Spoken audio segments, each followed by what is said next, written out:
Quando eu dobro os meus joelhos, sinto algo em minha alma, uma chama inquietante arde em meu coração. Esta chama brota em mim, um desejo missionário de pregar este evangelho entre os povos e nações. Eu posso ouvir o gemido das nações sem Cristo, caminhando para a eterna perdição.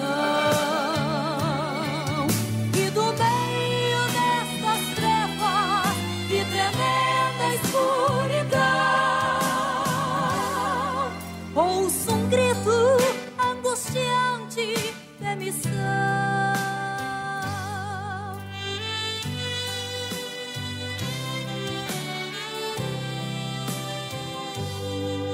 Em São Marcos 16, Jesus Cristo ordenou que pregássemos o evangelho que ao mundo ele deixou. Para toda criatura conhecer a salvação, ele confiou a nós essa divina missão. Eu posso ouvir o gemido das nações sem Cristo, caminhando para a eterna perdição. E do meio destas trevas e tremenda escuridão, ouço um grito angustiante de missão.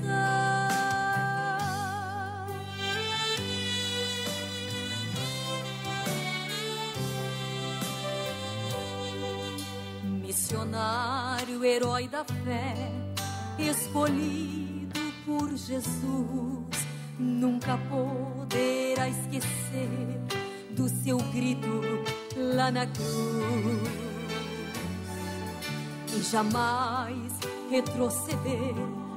Seu trabalho é necessário, pois assim, em meio às trevas, resplandecerá a luz. Eu posso ouvir o gemido das nações sem Cristo, caminhando para a eterna perdição. E do meio destas trevas e tremenda escuridão, ouço um grito angustiante de missão.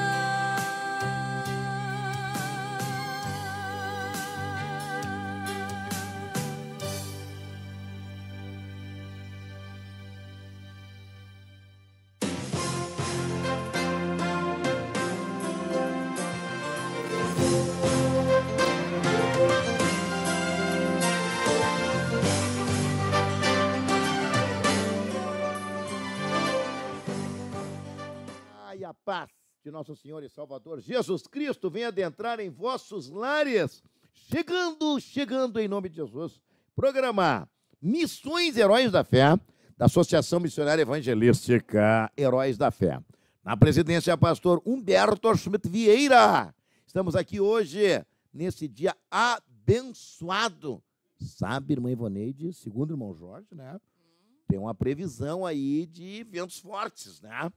Mas vamos crer que Deus vai nos guardar, né? Vai nos guardar nesse dia de amanhã, em nome de Jesus. Paz, Senhor. Paz do Senhor, pastor Paulo, paz do Senhor a todos os ouvintes, paz do Senhor aos irmãos da Rádio Esperança também. Quem é esse simpático aí que está na tela? Ah, o nosso prezado missionário, pastor, evangelista, meu Deus. Nome bonito. Nome bonito ele tem, né? Paz do Senhor, meu companheiro. Pastor Roberto, tudo bem?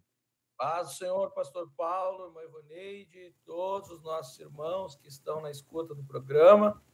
Estamos bem, estamos felizes, estamos alegres E graças a Deus pela oportunidade de estar aqui com os irmãos. Muito bem. Estamos regulando aqui, ó, o Christian para ele nos dar um pouquinho mais de retorno seu. Não, aqui o nosso tá bom. Ele tá do irmão do missionário Roberto, um pouquinho mais de retorno quando ele falar, mas tá ótimo, tá muito bom o som, viu, Cristian? Fala, irmã Ivoneide, e aí, teu convidado. Ó, foi coisa da irmã Ivoneide te convidar. Eu gostei. Pensa. Uma alegria grande. Quanto tempo fazia que o pastor Roberto não conseguia participar, porque ele é pastor lá de Tifton. O homem deve estar falando inglês fluentemente, né? Do estado da Geórgia e também... Sim, ele também está atendendo o trabalho lá em Jacksonville, na Flórida. Só, meu irmão. Então, viajando muito, meu companheiro. Estamos viajando bastante, pastor Paulo. A igreja de Jacksonville fica 3 horas de viagem de carro daqui da igreja de Tifton. E nós viajamos toda quinta e todo sábado para atender os irmãos lá. Fazemos 3 horas, atendemos os irmãos. E depois voltamos 3 horas de volta para a base. Olha aí, irmão Roberto. Tu achou que ia ser fácil, hein? E ainda estão se preparando para receber o pastor Humberto e o pastor Remy, né? Que vão chegar na outra semana. Sério? Sim. A primeira semana depois do congresso, o pastor Humberto vai estar aqui em Tifton conosco no final de semana 6 e 7 de abril. E depois, no final de semana 13 e 14, nós vamos estar todos reunidos em Chicago, também lá junto com o nosso diretor internacional, pastor Remy. Aí vamos estar todos reunidos lá em Chicago. No prédio novo. De Jesus. No prédio novo, né? No prédio novo, sim, já no prédio novo. Os irmãos estão concluindo as instalações do prédio novo lá em Chicago. Nós estávamos num chat ainda há pouco. O pastor Félix crê que já na sexta-feira eles já vão poder dar o primeiro culto lá, até a inauguração oficial com a chegada do nosso pastor presidente. Maravilha, maravilha. Glória a Deus. E como que está aí em Tifton, pastor? Dá uma geral aí a obra nos Estados Unidos. Eu sei que o senhor está viajando, o senhor está acompanhando, o senhor tem sido aí o nosso porta-voz. Amém, irmã Ivoneide. A obra aqui em Tifton tem crescido, Deus tem nos dado graça. Domingo agora tivemos um culto em que havia bastante irmãos reunidos aqui na igreja. Tem chegado visitantes também, né? Tem chegado pessoas novas, graças a Deus, Deus tem enviado pessoas novas para estarem congregando, estar ouvindo a palavra de Deus juntamente conosco. E daqui também nós estamos atendendo a nossa congregação ali em Jacksonville, né? Que fica no nordeste da Flórida.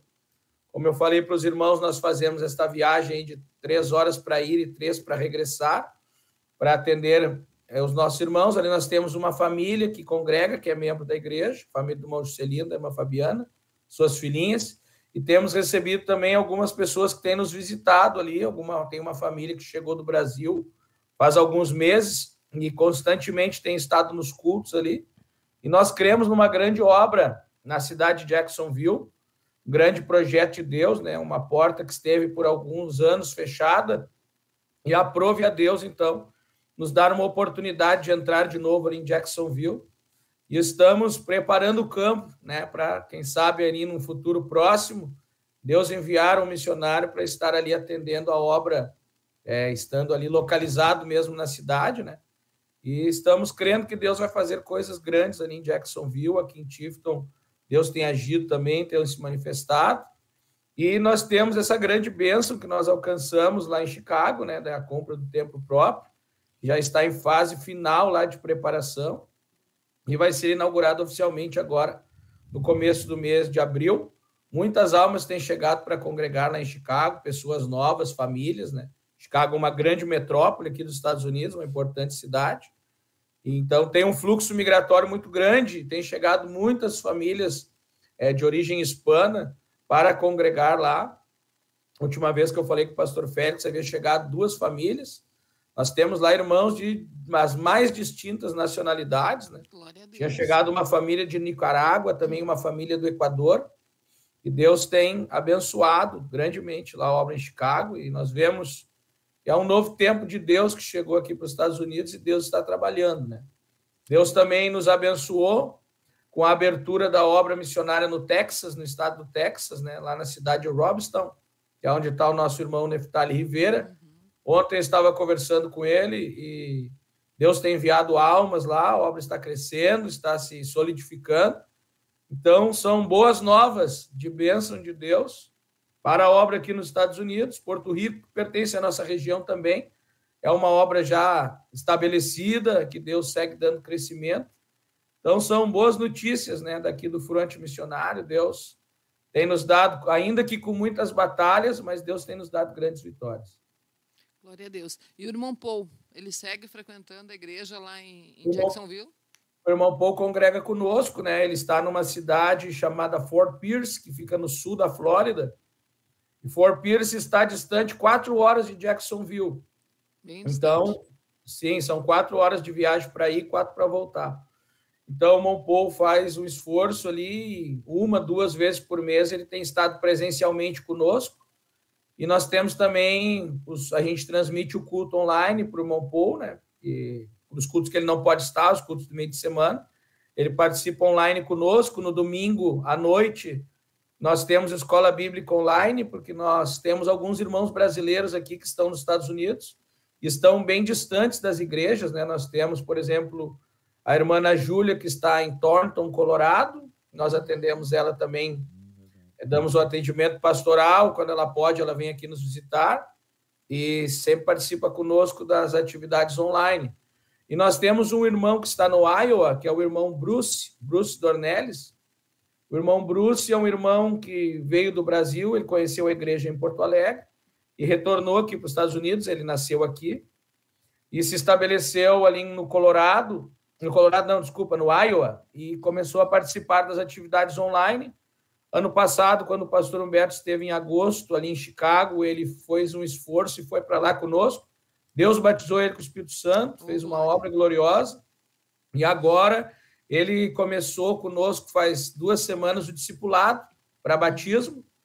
Então, o irmão Bruce está lá no Iowa, bem distante da gente, mas está fazendo discipulado para o batismo e tem participado ativamente também dessas atividades online, né? Então, são muitas adversidades que a gente enfrenta aqui, principalmente na questão da distância, né, irmã Ivonete e pastor Paulo? Fica tudo muito longe aqui, né? Chicago está a 1.600 quilômetros de nós, Robinson está a mais ou menos 1.700, 1.800 quilômetros.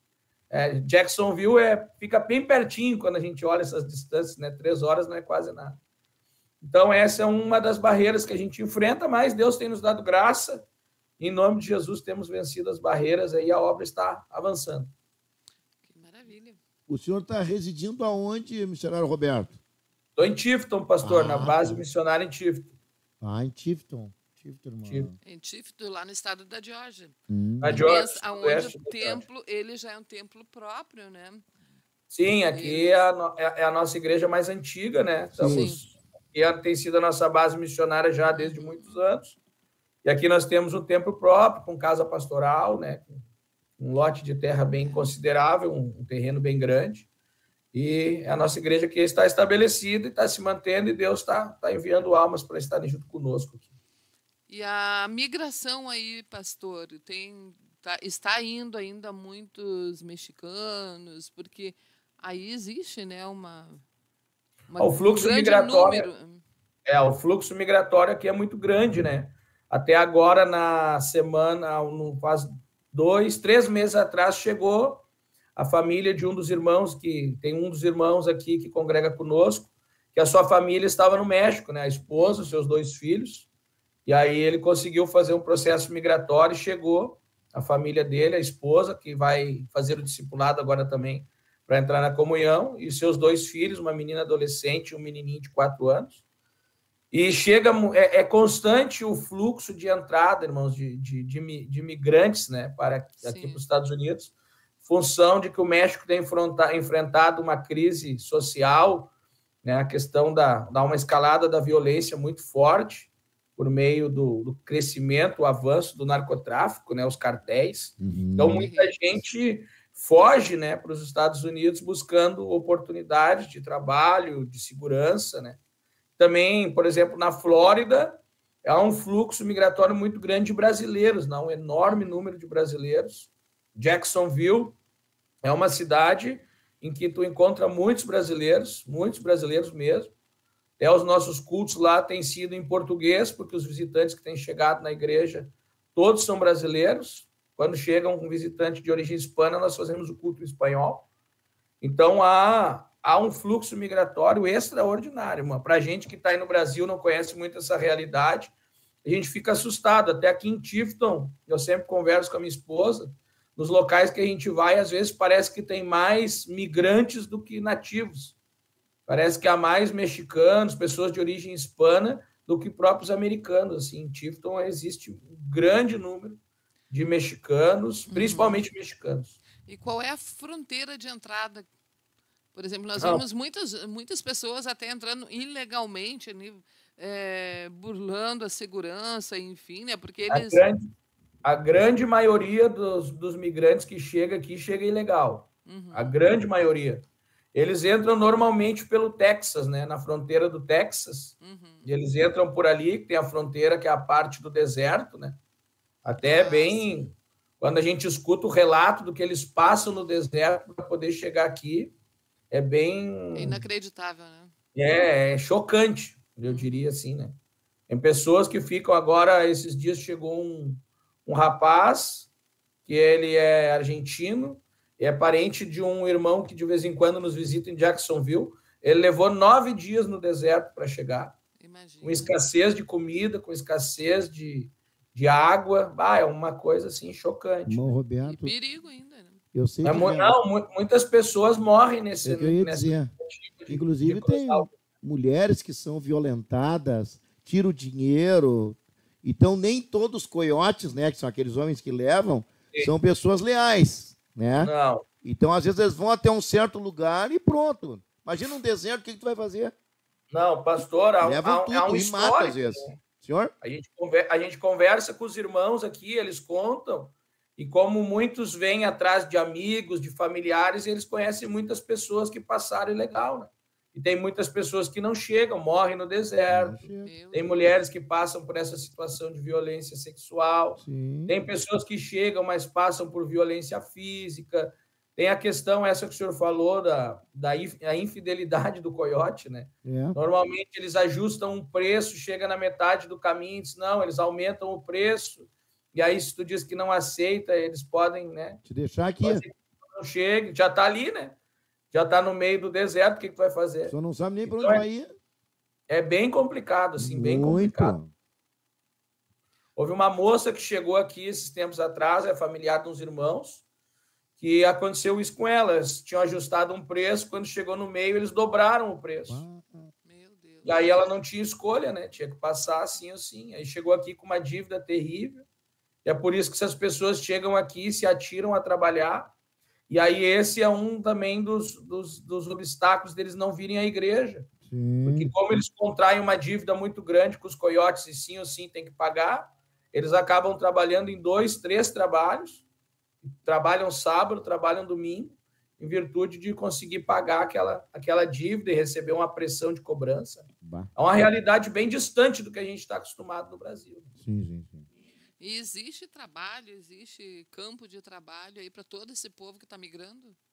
Irmã Ivoneide, o que nos chama a atenção aqui é que se não fossem os migrantes, os Estados Unidos não giravam, né? Ficaria trancado, porque há muitos tipos de trabalho, principalmente os trabalhos mais hostis, que os americanos não fazem.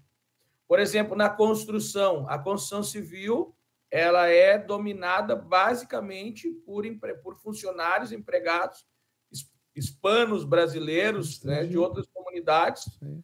Os americanos, normalmente, o que eles fazem? Eles têm a empresa, né, que eles têm uma empresa, uma empreiteira, eles pegam o trabalho, mas a mão de obra mesmo, quem faz são os migrantes. O trabalho de campo, por exemplo, né, o trabalho de campo, de plantação, colheita, é um trabalho feito 100% por migrantes. Aqui na região de Tifton, eles plantam muito melancia. É um trabalho. Eu estava conversando com o irmão Anatólio, que é o ancião da nossa igreja aqui, e ele me disse que no campo onde trabalha de plantação e colheita, tu não acha um americano trabalhando. São só hispanos. Mesma coisa, por exemplo, na área de limpeza, né? Que a gente chama de faxina no Brasil, limpeza de casa, higienização de ambientes. que é dominado também por migrantes, né? Em Jacksonville é muito forte esse trabalho, e normalmente tu vê ali brasileiros, argentinos, né, mexicanos, trabalhando nessa área. Inclusive a família do irmão Juscelino, eles têm uma companhia, né? E eles trabalham nessa área aí, de limpeza, né? E é um trabalho de jardinagem. A gente aqui vê muito, que aqui em Tifton os pátios são muito grandes, e a gente vê as pessoas cortando grama. Tu não vê um americano trabalhando em jardinagem. Interessante, né, pastor? Na realidade... Não tem muito trabalho. Na realidade, tem trabalho. Eu não conheço ninguém desempregado aqui, irmã. Interessante. Chegam aqui, Missionário Roberto, esta realidade não é só dos Estados Unidos. É nos países de primeiro mundo, no Japão também. Chega lá, tu não vê o japonês assim, fazendo essas coisas, entre aspas, humildes assim, né?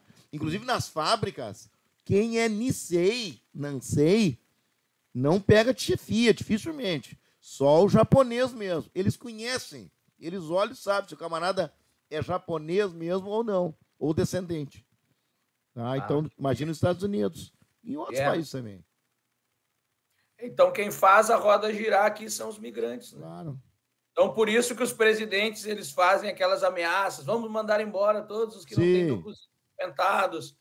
E passa o tempo e cada vez chegam mais migrantes, né? As colônias aumentam mais e mais. Porque, em verdade, eles fazem um discurso externo, político, mas eles sabem que se eles trancar ou mandar embora os imigrantes, a roda vai parar. Que interessante isso. Porque... Agora, é bom a gente deixar bem claro que o senhor não está ilegal aí, né, meu pastor? Não, nós estamos aqui... Heróis da Fé não trabalha assim, queremos deixar bem claro isso. Inclusive, temos 1 ano e 1 mês mais de visto ainda. Já? Passou rápido? Já foi metade do visto. É que nos Estados Unidos, o cargo de pastor, ele é como um trabalhador, né? Então, ele é reconhecido como trabalho. Não é como uma nomenclatura, um cargo eclesiástico. Ele é uma função. Então, isso é interessante, né? Exatamente. Então, para chegar a isso, teve que passar todo o processo. É visto religioso, mas seria um visto de trabalho, né? Na realidade, é um visto de trabalho na classe religiosa. Isso. Ele é enquadrado como um visto de trabalho, mas na classe religiosa, né? Exato. Bom, foi um tempo, né, irmã Ivoneide? Foram 19 meses de espera. 19 meses. 19 meses. Até nascer o projeto, né? Até ser uma realidade. É verdade. E era documento para cá, documento para lá, indas e vindas e negativas, meu Deus. Foi uma luta, mas Deus deu vitória. Com certeza. E isso ainda tem sido, né, pastor, uma grande barreira para que vá mais missionários. É a questão do idioma e da documentação também, alguém que esteja apto a ir. Exatamente. É muito importante a pessoa se preparar, né, irmã Ivoneide? A gente sempre fala, eu falei já em outras participações aqui, né? Pessoal, tem uma chamada missionária, mas não se prepara, não aprende o idioma, né? Dificulta bastante. Sim. E aí a segunda questão é a questão documental, a questão burocrática, é muito complicado, né? Bem adverso. Por exemplo, agora o pastor Paulo ele está na superintendência de evangelismo. E, claro, Deus tem grandes projetos, mas ele abrir a porta nos Estados Unidos, ele vai ter que ter toda a documentação em dia para poder entrar, fazer esse trabalho, que aí também é diferente, né? É diferente do trabalho no Brasil, né, pastor? Aqui, irmã, às vezes uma coisa que impacta muito é a barreira que existe para fazer o evangelismo pessoal. Porque tu não encontra pessoas na rua. As pessoas não andam na rua, eles saem de casa, entram no carro, saem do carro, vão ao seu destino, saem do destino, entram do carro e já descem na garagem direto para dentro de casa. É muito difícil. Tem vizinhos aqui que faz 15 meses que a gente está aqui, a gente nunca viu, a gente não sabe como é que são as pessoas. E olha que a gente senta bastante pela rua aqui, sai, caminha. Então é muito difícil. E eles consideram uma falta de respeito uma pessoa desconhecida bater na porta deles. Então é uma barreira para nós, assim, foi um dos maiores choques que a gente tomou, né? Principalmente até os meus filhos, porque sempre foram acostumados, aonde a gente passou, sempre trabalhamos muito com evangelismo, e bater palma nas casas, entregar jornal, e chega aqui a gente não vê ninguém na rua, para bater numa porta da casa pode ser mal entendido, né? As pessoas podem tomar aquilo como uma falta de educação. É uma barreira que existe aqui também, né? São muitas diferenças, né? Cada campo tem as suas agruras, mas Deus vai nos dando graça e a obra vai avançando. Glória a Deus. Na realidade, eu vejo que são desafios, né? Novos desafios, próximo à vinda de Cristo. E a igreja não adianta, tem que ter revelação, né? Tem que ver o que Deus vai mostrar e, com certeza, se tem grandes avanços, né? A vida do obreiro, da igreja, é de desafios. Claro, é um desafio muito grande. Eu não estou na vossa pele, eu sei que não é fácil, mas não deixa de ser um grande desafio, né, pastor? Sim, pastor, nós temos buscado de Deus estratégias, né, pastor? Com certeza. Estratégias para conseguir alcançar almas, e Deus tem enviado as almas, e a nossa oração sempre é: Deus, aonde não podemos chegar, tu pode falar, tu pode mostrar. Claro. E tem chegado pessoas aqui na igreja que tiveram um sonho com a visão da placa da igreja, chegaram aqui e acharam a placa. Ah, que tremendo. Sabe que Agora, na última sexta-feira, chegou um senhor aqui, um porto-riquenho, 70 anos, e ele disse que não encontrava uma igreja de doutrina aqui na Geórgia, e ele disse que não sabia mais o que fazer, botou na internet: Igreja Hispana. Diz que a primeira igreja que apareceu foi a nossa. Ele botou no GPS, dirigiu 40 minutos, chegou aqui e disse: é a igreja que eu estava procurando. Aleluia. Então, a gente tem orado para Deus fazer aquilo que nós somos limitados de fazer. Né? E a dependência de Deus, não adianta. A obra é dele, né, pastor? Inclusive, eu já ouvi relatos de grandes missionários na obra de Deus que trabalharam com muçulmanos, e uma das formas que Deus agia era através de sonhos com os muçulmanos. Deus tem suas maneiras. Verdade. Chegando ao final da programação. Ponto final em nossa programação, irmã Ivoneide. Muito rápido, pastor. Obrigado, irmão. Pastor. Obrigada, pastor. Irmãos. Paz, Senhor. Paz, Senhor. Paz, Deus Senhor. abençoe. Paz, Senhor.